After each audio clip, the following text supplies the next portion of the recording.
Dobar dan, dragi ljudi, približit ću se ovako, evo može ovako.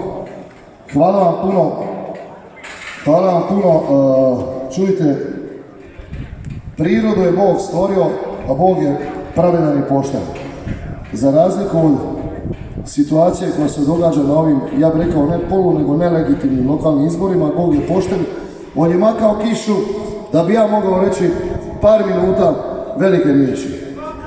Ovako, broj 1, recite mi, 11 kandidata je pošteno, u skladu sa zakonom, predalo, molim vas, predalo je 1500 potpisa potpore naših građana, ovoga našeg grada, da bi mi rekli svoje mišljenje.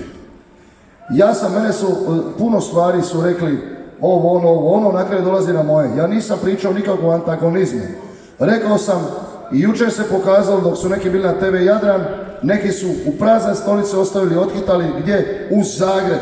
Ne zato što mi ne volimo Zagreb, nego mi ne možemo doći do Splićana, Splićanki, u njihove domove, preko ekrana, možemo, hvala Bogu, i preko naših lokalnih televizija, ali sve se događa u Zagrebu. Ja nemam ništa protiv Zagreba, ja sam pjevao svugdje i svugdje imam svoje poklonike. Ali vrlo je bitna stvar da te velike medijske korporacije, oni sami naprave svoju anketu na 500-600 ljudi, to nije niti 1% od preko 80.000 birača i biračica koji će izaći na izbore, i onda, znači na 0,7% oni skroje ko će biti prvi, drugi, treći, četvrti i njih samo zovu, ovi ostali ništa. Ne mogu reći ništa, ali mi smo svi ravnopravni. Jer još bi, pa prvi meč je, ljudi moji, u nedjelju. I šta se događa? Zašto smo mi outsideri? Pa je li Goran Ivanišević u svojom Wimbledonu kao stoji neki? Što je trebalo, ne pusti ga da igra, nisi među prvi 10. Da skratim priču. Velike korporacije naprave svoje ankete. Oni usmjeravaju javno mnijenje, usmjeravaju, artikuliraju, manipuliraju sa biračima i oni davaju ljudima podsvjesno, ovo su favoriti, ovo su outsideri. Jer oni hoće da Split bude grad outsider, a to nije istina. I oni nam gore u Zagrebu kreiraju sve. Oni hoće, ne, a nije to Zagreb, to je Brisel. A vlasnici tih televizija su Brisel, a jedne je Amerikanci, a jedne su Njemci. Ja neću ništa govoriti, ne smijem puno pričat, jer se malo i bojim. Znate zašto se bojim? Zato ne tužbe, nego ja neću sad uspoređivati sa hrvatskim velikanima. A HSS-ovci znamo kako su završili. Ubilo je braću Radić. Ne kaže da će mene neko ubiti, ali ne bi se ni čudio. Jer progovara o velikim stvarima, to nije legitimno. 11 ravnopravnih kandidata, svi smo prikupili 1500 potpisa. Zašto ovi tjedan su samo njih 5 gore? Po njihovim na 500-600 ljudi. O čemu mi pričamo? Tako oni znaju ko će biti. Pa ljudi moji, sjetite se Mesića koji je bio, pa je bio predsjednik, pa kad su bili predsjednički kandidati, njih 20 se izredalo. I svi su, znači to nije ravnopravno i nije pošteno. Pogotovo državne televizije, gdje svi mi građani plaćamo pretplatu i svi smo zaslužili jednaki tretman.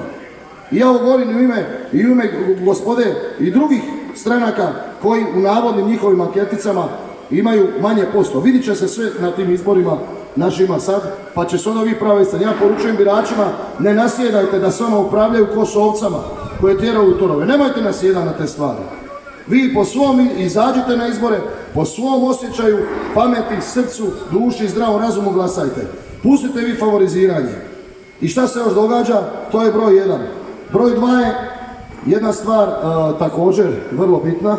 Ja sam se malo uzbudio sada, pa ja nemam papir da čitam. Broj 2 je, što se tiče mladih ljudi, također su mi rekli.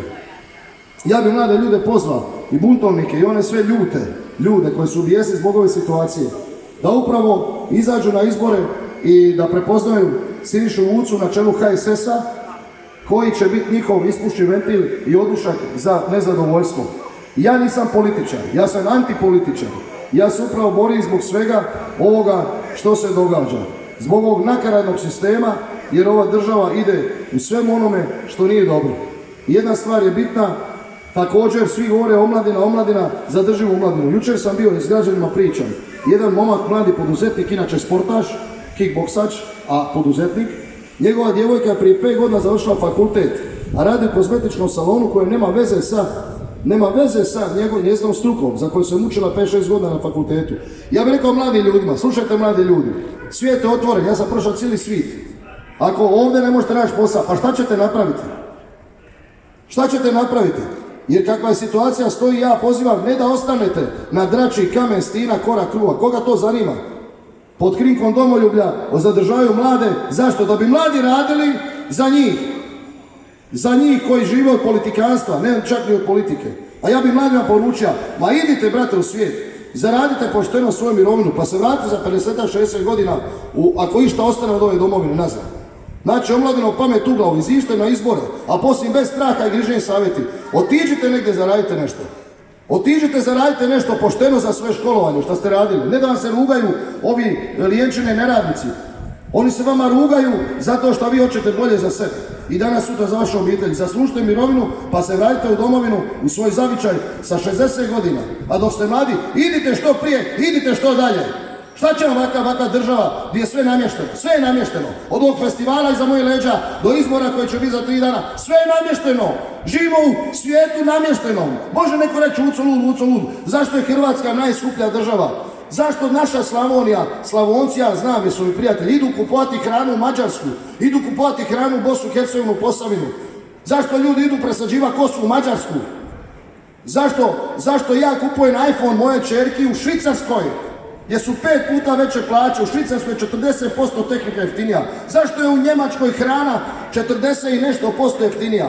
Hvala vam lijepa, razmislite svojom glavom. Voli vas Siniša Vuco, HSS, znači Hrvatska seljačka stranka. Ja imam pismu duša seljačka, vikali su mi seljak. Pa ja sam seljak, ali nisam seljačina.